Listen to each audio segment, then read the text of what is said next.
मोक्षाय विश्वोत्पत्त्यादिहेतवे तापत्रय विनाशाय श्रीकृष्णाय वयं नमः। जन्मादिशयतुन्मयादितरतचार्तेषु विघ्नेश्वराट् तेने ब्रह्महृदायादिकवये मुह्यन्ति यत् सूरया तेजो वारिमृदं यथा विनिमयो यत्र त्रिसर्गो मृषां धाम्ना स्वेन सदा निरस्तकुहकं सत्यं परं धीमहि। सच्चिदानन्दरूपाय विश्वोत्पत्त्यादिहेतवे तापत्रय विनाशाय श्रीकृष्णाय वयं नमः।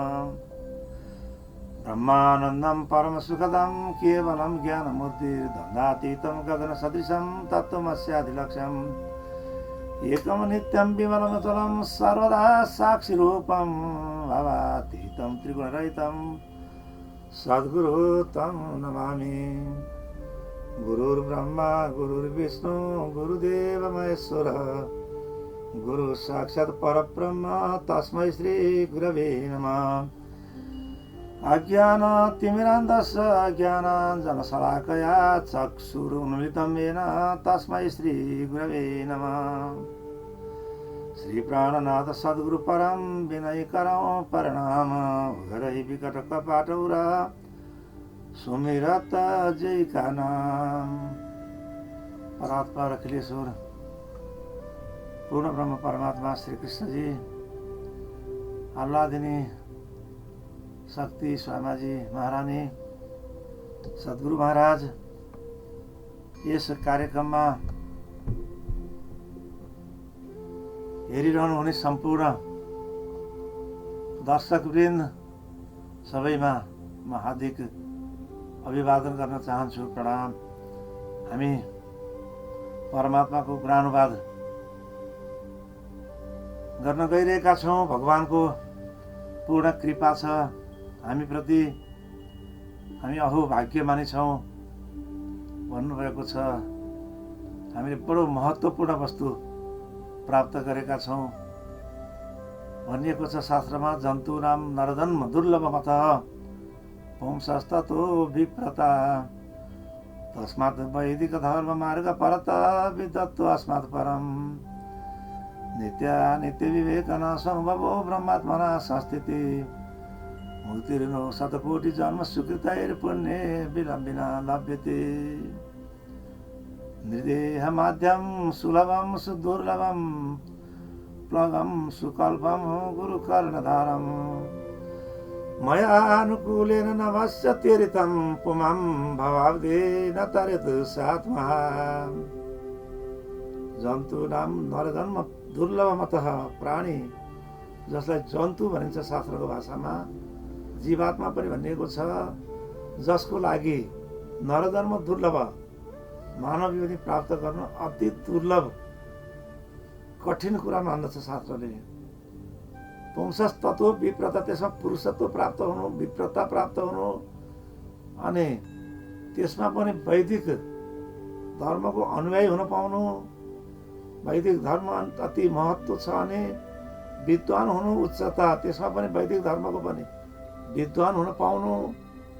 नित्य विवेक स्वात्म अनुभव, के वस्तु नित्य हो कुन वस्तु अनित्य हो भन्ने कुराको परिचय पाउन सक्ने क्षमता हुनु र परमात्मामा एकता, ब्रह्मको र आत्माको एकताको विषयमा जानकारी गर्न पाउनु अथवा ब्रह्म र आत्माको सम्बन्धलाई जान्न सक्ने ज्ञान प्राप्त हुनु। यो कोटि जन्म मिलेर करोडौं जन्मको पुण्य सञ्चय भइसके उपरान्त भगवानको असीम करुणाबाट हामीले मानव योनि प्राप्त गर्दछौँ। त्यति महत्त्व शास्त्रले बताइराखेको छ। वृथा निगमारे पामी पदार्थ चार उत्तम मानको खण्ड भरतनो श्रेष्ठ कलि सुरदार। त्यसमा पनि यो विशेष गरेर कलियुग अनेक दृष्टिकोणबाट कलिलाई शास्त्रले खराब समय हुन त अब युगको विषयमा पनि शास्त्रमा अनेक भनाइ छन्। चत्वारि भारते वर्षे युगानि भरतर्षभ कृतं त्रेता द्वापरञ्च तिष्यं च कुलनन्दन। सञ्जय भन्नुहुन्छ राजा धृतराष्ट्रलाई भारतवर्षको वर्णन गर्ने क्रममा 4 भारतीय वर्षे यो हाम्रो जुन सत्य त्रेता द्वापर अनि कली 4 युग हो, चतुर्युगी जुन व्यवस्था छ त्यो भारतवर्षमा मात्रै छ भन्नुहुन्छ महाभारत भीष्म पर्वमा सञ्जयले धृतराष्ट्रले बताउँदै 4 भारतीय वर्षे युगानि भरतर्षभ कृतम त्रेता द्वापर भन्छ। कृतयुग, त्रेतायुग, द्वापर युग र तृतीय कलियुग। त यो कलियुग बडो महत्त्वपूर्ण छ, किन भन्दा कलिमा सत्सङ्ग मात्रै हुँदाखेरि पनि सत्ययुगमा अनेक प्रकारसँग तपस्या गर्नुपर्दथ्यो, त्रेतायुगमा अनेक प्रकारका यज्ञ इत्यादि गरेर भगवानको अनुष्ठान गरिन्थ्यो र द्वापर युगमा पनि अनेक पूजा पद्धति अथवा यज्ञ इत्यादिको विधान थियो। तर कलियुगमा भने समयको कारणले अथवा मानिसहरूमा श्रद्धाको कमीले गर्दा पनि ती साधनहरू गर्न अशक्य हुँदा भगवानको कीर्तन अथवा कुनै पनि सत्सङ्ग सन्तहरूको साथमा गएर सत्सङ्ग गरेर हामीले सिद्धि प्राप्त गर्न सक्दछौँ। यस्तो अवस्थामा अनेक शास्त्रहरू हाम्रो अगाडि उपस्थित हुनुभएको छ। यो 28औं कलीमा त्योभन्दा अगाडि शास्त्रको के व्यवस्था थियो, कसरी शास्त्रहरू थिए, हामीलाई सम्पूर्ण कुरा त सबैलाई जानकारी हुँदैन। तैपनि वेद भनिन्छ नित्य सधैँ रहन्छ, वेद नित्य वस्तु छ, बेला बेलामा प्रकट पनि हुन्छ, फेरि लोप पनि हुन्छ, तर उसको नित्यतामा भने कुनै फरक आउँदैन। त्यसपछि अनेक प्रकारका स्मृतिहरू पुराणहरू यस कलियुगमा हामीले प्राप्त गरेका छौँ। श्रीमद् भागवत पुराण, त्यस्तै प्रकारले भगवान श्रीकृष्णद्वारा बताइएको श्रीमद् भगवत गीता, जुन बेला श्रीकृष्ण यो धराधाम छोडेर परमधाम जानुभयो त्यही बेलादेखि भारतवर्षमा कलिले प्रवेश गर्यो भन्ने भागवतमा पनि उल्लेख गरिएको छ, शास्त्रले मानेको छ त्यो कुरा। र श्रीकृष्ण जब भारतवर्ष छोडेर आफ्नो परमधाम जानुभयो, यो पृथ्वीलाई त्याग गरेर अथवा पृथ्वीमा जुन आफ्नो स्वरूपलाई विलय गर्नुभयो, जुन उहाँले आफ्नो इच्छाले प्रकट गर्नुभएको थियो, त्यो स्वरूपलाई आफैमा लीन गरेर स्वधाम जानुभयो। सके उपरान्त यहाँ श्रीमद् भागवत महापुराण, श्रीमद् भगवत गीता जस्ता अन्य 18 पुराणहरू व्यासजीले लेखेर तयारी गर्नुभएका ग्रन्थहरू हाम्रो अगाडि उपस्थित छन्। त्यस्तै प्रकारले अनेक धर्माचार्यहरू यस धराधाममा यस वैदिक दर्शन शास्त्रको व्याख्या गर्नको लागि अनेक अवतार ग्रहण गरेर यहाँ उपस्थित भइसक्नु भएको छ, जसमा मुख्य रूपमा श्रीमन् निजानन्दाचार्य सद्गुरु स्वामी श्री देवचन्द्रजी महाराज यस धराधाममा आउनुभयो। त्यस्तै प्रकारले सद्गुरु प्राणनाथजी आएर अनेक प्रकारले हामीलाई सम्झाउनु भएको छ। त यसलाई महत्त्वपूर्ण मान्नुभएको पनि त्यसैले गर्दा हामीसँग शास्त्र उपस्थित छ, गुरुको सामित्यता प्राप्त छ, सबै कुराको व्यवस्था मिल्दा मिल्दै पनि निर्देह माध्यम, मानव देहको माध्यम, संसार माध्यम भनेको सागर तर्नको लागि अथवा यात्राको लागि जुन हामीले साधन प्रयोग गर्दछौँ त्यसलाई माध्यम भन्ने गरिएको छ। जसरी जहाजको माध्यमबाट जाने हो अथवा पानी जहाजको माध्यमबाट जाने हो, हवाई जहाजको माध्यमबाट जाने हो, गाडीको माध्यमबाट, रेलगाडीको माध्यमबाट भने जस्तै संसार सागर तर्नको लागि अन्य योनिको तुलनामा निर्देह माध्यम मानव देह अति सजिलो माध्यम छ, साधन छ, सुलभम अति सजिलो छ। सुदुर्लभम भन्नुहुन्छ असाध्य कठिन छ प्राप्त गर्नलाई, किन भन्दा सबै जीवहरूले मानव योनि प्राप्त गर्न सक्दैनन्। हामीले प्रत्यक्ष रूपमा पनि देखिराखेका छौँ। हामी मानव छौँ भने हाम्रो सँगसँगै अनेक पशु पक्षी योनिहरू जो चैतन्य रूपमा छन्।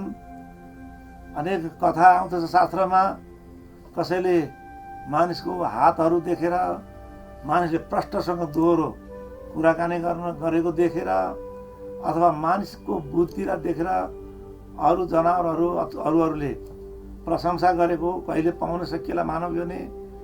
भन्ने त्यस्तो प्रशंसाहरूले गर्दछन् भन्ने शास्त्रमा लेखिएको छ। त्यसैले पनि महत्त्वपूर्ण छ र हामीलाई परमात्माका यी गुणानुवाद गर्ने सौभाग्य प्राप्त छ। सबभन्दा महत्त्वपूर्ण कुरो छ श्रुति शास्त्र, जसलाई उपनिषद भनिन्छ। यो वेदको शीर्ष भाग हो, वेदको रहस्यमय भाग हो र उपनिषदबाटै स्वयं श्रीमद् भगवद् गीता जस्तो महान शास्त्रमा बताइएको छ। सर्वोपनिषदो गावो दुग्धा गोपाल नन्दन पार्थो वत्स सुधीर भोक्ता दुग्धम गीतामृतम मत। सर्वोपनिषदो गावो, सम्पूर्ण उपनिषदहरूलाई गाईको रूपमा बताइएको छ भने जो श्रीकृष्ण हुनुहुन्छ गोपाल भनिन्छ। गाई पालन गर्ने अथवा गाईको श्रुति रूपी गाईको एकमात्र व्याख्या गर्ने सामर्थ्यवान गीताको माध्यमद्वारा, जसले श्रुतिको ज्ञान संसारमा हामी मानव मात्रको लागि प्रचार गरिदिनु भयो, व्याख्या गरिदिनु भयो। सर्वोपनिषदो गावो, उपनिषदहरूलाई गाई बनाएर दुग्धा गोपाल नन्दन श्रीकृष्णले दोहन गर्नुभयो।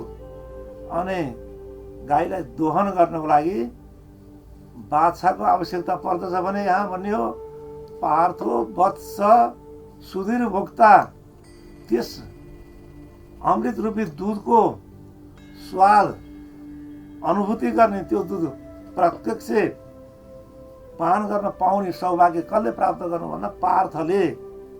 पार्थको पनि अर्थ हुन्छ पृथाका छोरा, कुन्तीको एउटा नाउँ पृथा थियो र पृथा अर्जुनको जन्मको कारणले आफूलाई धन्य भएको मान्नुहुन्थ्यो। त्यसैले पार्थ भनिएको भने अर्को अर्थमा पार्थ भन्दा पृथ्वीको सन्तान भन्ने पनि हुन्छ। र पृथ्वीका सन्तान हामी मानवहरूले यो सुधीर बडो स्वादिलो श्रीमद् भगवद् गीता पान गर्न पाइराखेका छौँ, जो श्रुतिसारम एकम, श्रुतिको सार हो।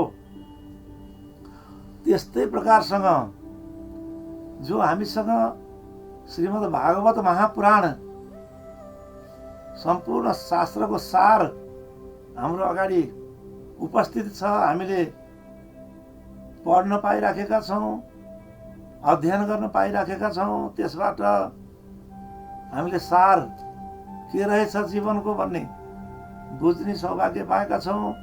र जसले पढ्न लेख्न नजान्नेले पनि अनेक माध्यमद्वारा श्रवण गर्ने मौका प्राप्त गरेको छ। त भागवतले पनि स्वतः प्रमाण भनेर आफूलाई सिद्ध गर्नु भएन। पुराणको रूपमा भागवतको व्याख्या गरिएको छ। स्वतः प्रमाण, परतः प्रमाण। स्वतः प्रमाण चाहिँ श्रुतिहरू मात्रै हुनुहुन्छ। श्रुतिलाई प्रकाशन गर्नको लागि अन्य साक्षीहरूको आवश्यकता पर्दैन। श्रुतिले जे बोल्नुहुन्छ, श्रुतिमा जे लेखिएको छ त्यसमा कहिल्यै पनि तर भन्ने प्रसङ्ग आउँदैन।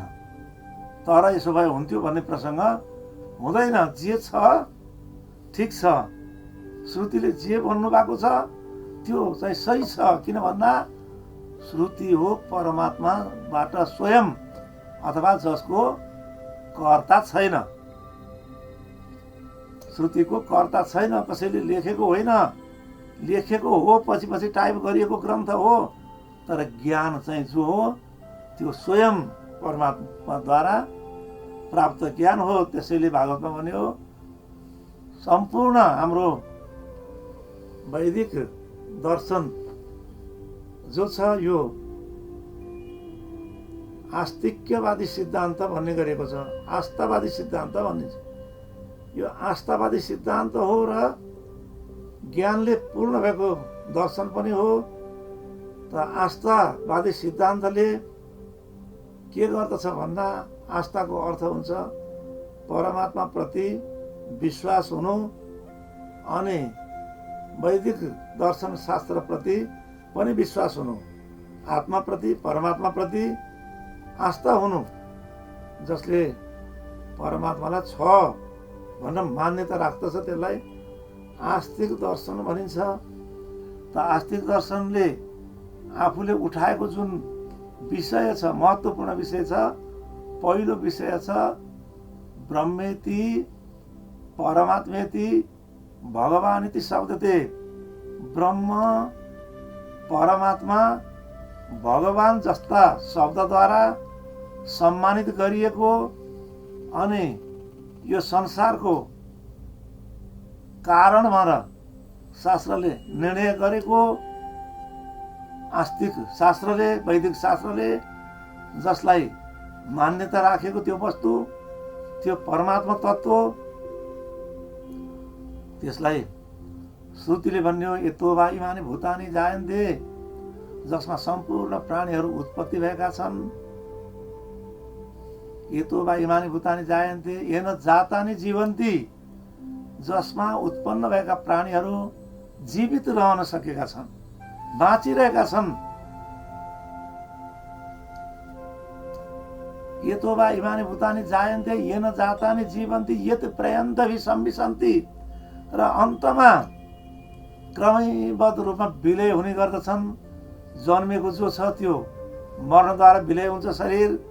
त्यस्तै सृष्टि भएको भनेको संसार प्रलयद्वारा विलय हुन्छ। त यसको हेतु के हो? यसैलाई भनिन्छ आस्तिक शास्त्रले गरेको निर्णय। यो कसको कारणबाट यो संसार उत्पन्न भएको छ, सृष्टि भएको छ, कसको कारणबाट यो संसार टिकिराखेको छ, अनि अन्तमा प्रलय हुन्छ, महाप्रलय हुन्छ भनेर शास्त्रले निर्णय गरेको छ। कहाँ जान्छ यो जगत भन्ने विषयमा सिधै श्रुतिको निर्णय छ। जसमा यो उत्पत्ति भएको छ, जसमा प्रत्यक्ष पालित भइराखेको छ, जसमा विलय भएर जान्छ, त्यसको नाम हो ब्रह्म अथवा भगवान अथवा परमात्मा इत्यादि शब्दद्वारा। ब्रह्मेति परमात्मेति भगवानेति शब्दते, शब्दद्वारा जो स्वत चिद आनन्द अनन्त अद्वय लक्षणद्वारा युक्त भएको परमात्मा। भागवतले पहिलो श्लोकबाट यही कुरा राख्नुभयो। जन्मादेश यत अन्वयात इतरत सार्थे स्वविज्ञेश्वराट। जन्मादेश यत अन्वयात इतरत, जसमा यी सम्पूर्ण प्राणीहरू प्रत्यक्ष रूपमा प्रकट भइराखेका छन्, जीवित रहन सकेका छन्, आखिरीमा जसमा गएर विलय हुँदछन्। अन्वयात एउटा अन्वयको विधि, अर्को अनन्वयको विधि, इतर विधि। अन्वयात इतरत एउटा अन्वयको विधिद्वारा, एउटा अन्वयदेखि भिन्न विधिद्वारा। अन्वयात इतरत चार्थे स्वविज्ञ स्वराट। त तिनै परमात्माको वर्णन गरिएको छ जो स्वराट हुनुहुन्छ। स्वराट भन्नाले जो परतन्त्र होइन, स्वतन्त्र हो, कसैको अधीनमा छैन, सम्पूर्ण विश्व जसको अधीनमा रहिराखेको छ, जसको कारणबाट ब्रह्मा प्रजापति आदिहरूको पनि उत्पत्ति हुने गर्दछ। त तिनै परमात्मा स्वराटको पराधीन होइन, स्वयं प्रकाश हो, आफ्नै ज्ञानद्वारा प्रकाशित हुनुहुन्छ। उहाँको स्वरूप छ, सत्स्वरूपको अर्थ हुन्छ कुनै बेला पनि अपरिवर्तनीयलाई सत्य भन्ने गरिएको छ।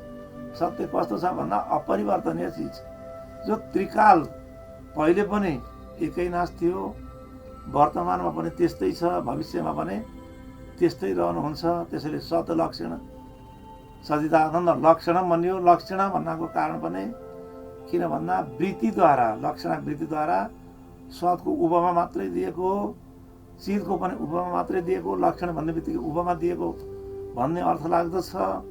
सचिदानन्द रूपाय सत्स्वरूप चित स्वरूप आनन्द स्वरूप हुनुहुन्छ र स्वत प्रकाशमय हुनुहुन्छ।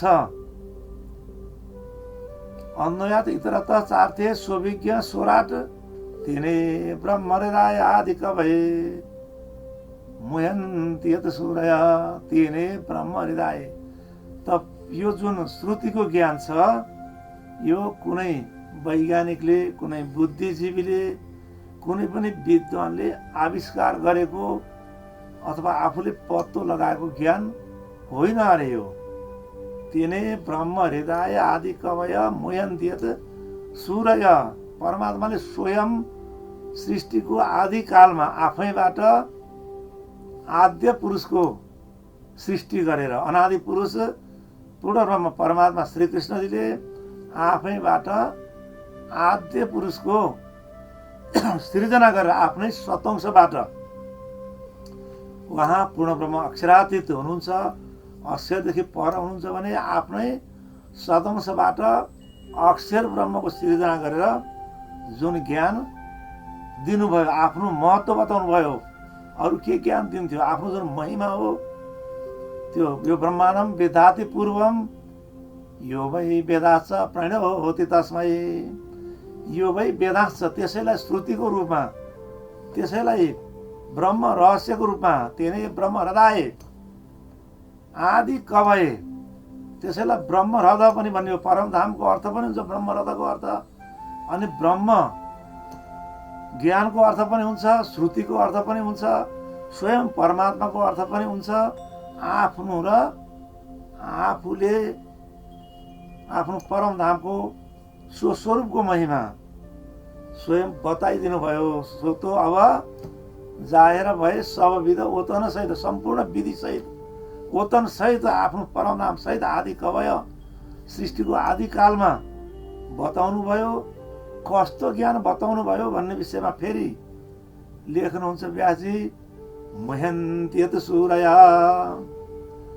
जसमा ठुला ठुला ज्ञानी बनाउँदाहरू, बडा बडा महात्मा बनाउँदाहरू, ऋषिहरू, बुद्धिमानहरू, बडो चलाक व्यक्तिहरू पनि जसको विषयमा गएर मोहित हुने गर्दछन्। यसै उमेर ठम्याउन सक्दैनन्। मुह्यन्त्यत सूरय, किन उनीहरू मोहित बन्दछन्? ज्ञानीहरू पनि, बोधिहरू पनि किन मोहित हुन्छन् भन्दा त्यहाँ परमात्माको अनुग्रह नभइकन, परमात्माले नचाहिकन त्यो ज्ञान खुल्नेवाला छैन।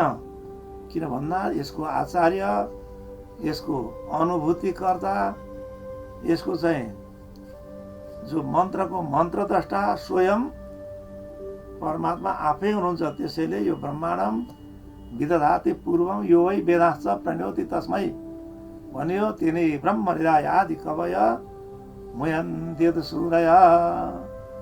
ज्ञानीहरू मोहित हुन्छन्। ती परमात्मा नै यो जगतको कारण हुनुहुन्छ। उहाँबाटै यो जगतको सृष्टि भएको हो। उहाँले नै यो जगतलाई पालन गरिराख्नु भएको छ, जसको विषयमा सारा प्राणीहरू मोहित बन्दछन् भन्ने विषयमा सङ्केत गर्नुभयो। प्रथम श्लोकमा व्यासजीले सङ्केत गर्नुभएको छ भागवतमा। यस विषयमा म पूर्ण रूपले व्याख्या गर्दछु भन्ने उहाँले सङ्केत देखाउनु भयो। त्यसै अनुरूप अष्टम स्कन्धमा हामीले प्रसङ्ग पाउँदछौँ।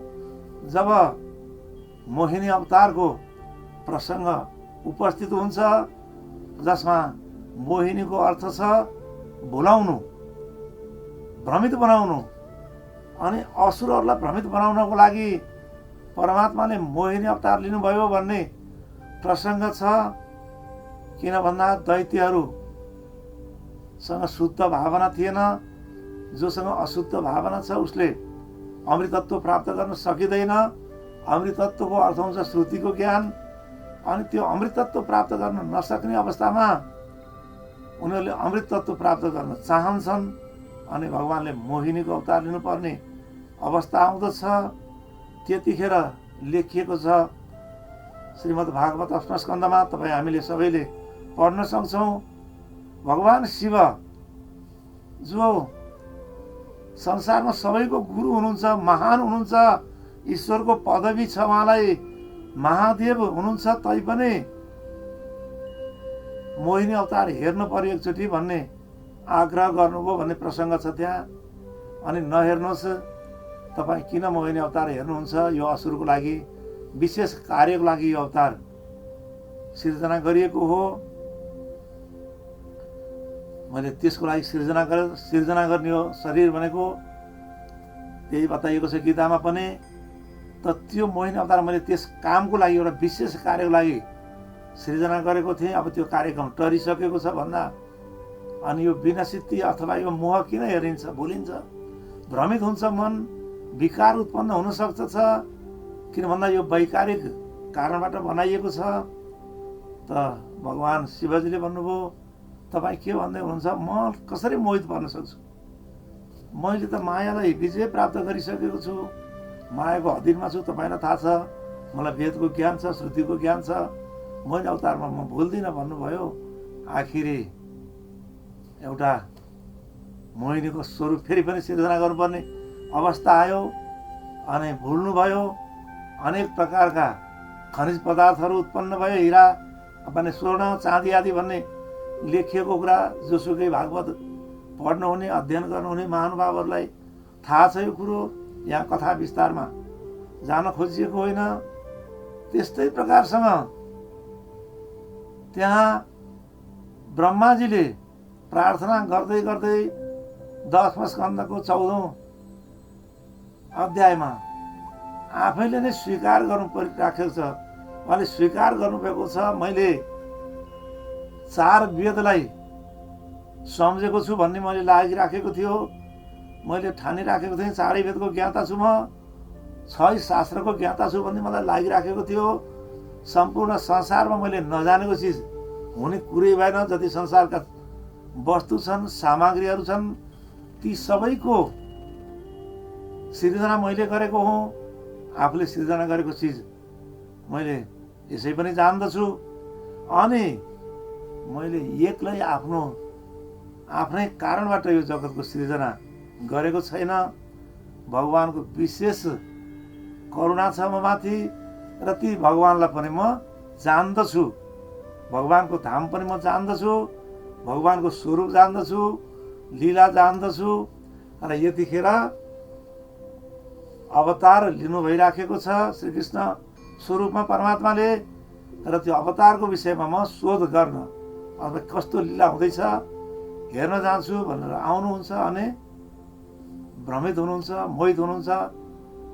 वत्सहरणको प्रसङ्ग तपाईँ हामीले श्रीमद् भागवत जसरी पढेका छौँ, श्रवण गरेका छौँ, सबैलाई थाहा छ, सबैले सुनेको कुरो हो, जसले भागवत सुन्नुभएको छ। त त्यस्तै प्रकारसँग इन्द्र जो स्वर्गमा राज्य गर्ने, जसको विषयमा ठुला ठुला यज्ञद्वारा पूजा गरिन्छ इन्द्रको, अनि गोवर्धन लीला भन्दा पछाडि इन्द्रको मान मर्दन भएको प्रसङ्ग पनि भागवतमा हामीले श्रवण गरेकै कुरो हो। जसलाई भागवतको ज्ञान छ, सबैलाई थाहा छ, जसले भागवत सुन्नुभएको छ। त्यसैले मुह्यन्त्यत सूरय, त्यति मात्रै होइन, त्योभन्दा पछाडि अनेक समयमा आचार्यहरू हुनुभयो, उहाँहरूले पनि भुल गर्नुभयो भनेर एउटा आचार्यले अर्को आचार्यलाई आक्षेप लगाएका प्रसङ्गहरू हामी इतिहास कालमा पनि आचार्यहरूले स्वाभाविक थियो, किन भन्दा परमात्मा अगम्य हुनुहुन्छ। यतो वाचो निवर्तन्ते अप्राप्य मनसा सह आनन्द ब्रह्मणो विद्वान् अभिव्यक्ति कथम च न। परमात्मा श्रीकृष्ण जानिसक्नु हुनुहुन्न, परमात्माको लीला कसैले पनि बुझ्न सक्दैन, तर म जान्दछु। त्यसै विषयमा अनेक आचार्यका चरित्रहरू तपाईँ हामी सबैले पढेका छौँ, जानेका छौँ। शङ्कराचार्य, भगवान् शङ्कराचार्यको पदवी प्राप्त गर्नुभएको छ। आद्य शङ्कराचार्य त्यो संसारमा लोप हुँदै गएको हिन्दू धर्मलाई पुनरुत्थान गर्नुभएको छ उहाँले। त्यत्रो 11 उपनिषदहरू